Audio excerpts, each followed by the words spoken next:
आपसे चर्चा करनी है हमें कि अनुदेशक शिक्षा मित्र की कब तक परीक्षा होगी। अनुदेशक शिक्षा मित्र साथियों के द्वारा एक बड़ी जानकारी सामने निकल के आ रही है। जैसा कि आप सभी को पता है कि 3 सितंबर को शिक्षा मित्र संघ के द्वारा एक बड़ा ऐलान किया गया है। उसी को लेकर एक बड़ी जानकारी सामने निकल के आई है। इसका रिजल्ट कब आएगा? रोज परीक्षा देता है, सुबह जब घर से निकलता है तो पहली परीक्षा शुरू होती है तो उसे घर से निकलने के लिए खाने के लिए सोचना पड़ता है कि नाश्ते में क्या मिलेगा, सूखी रोटी या फिर कभी पराठा मिलेगा भी कि नहीं मिलेगा। पूरी की चर्चा छोड़ दीजिए।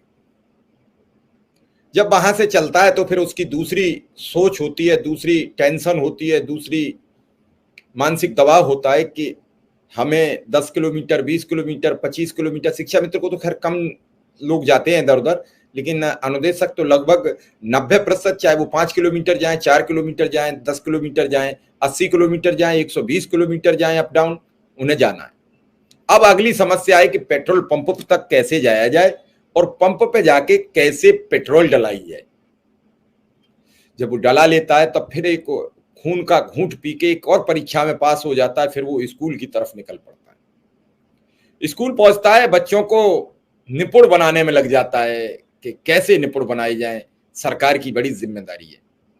पूरे दिन परीक्षा देता है, ये क्लास पढ़ा, वो क्लास पढ़ा, ये कर वो कर, और इसी में वो दोपहर हो जाती है।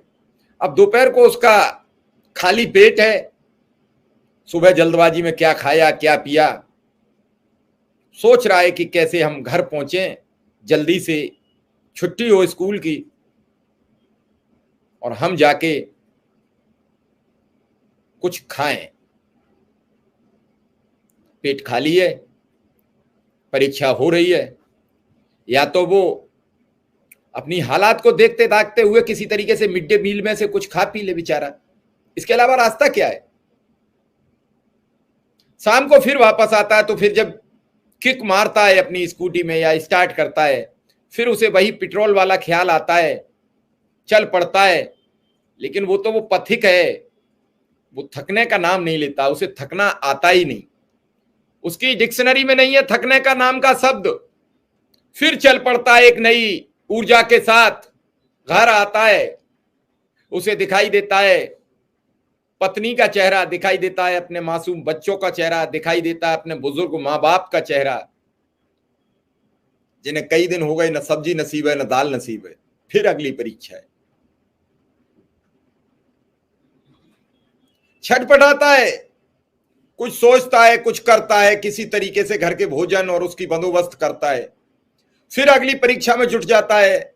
शाम को इधर उधर घूम घाम के रात को सोने में जब जाता है तो फिर मनन करता है कि कल कैसे जाएंगे। हर पल परीक्षा देता है। समय आने पर सरकार की हर परीक्षा में उतरना पड़ता है, निपुण नहीं बनाया बच्चा।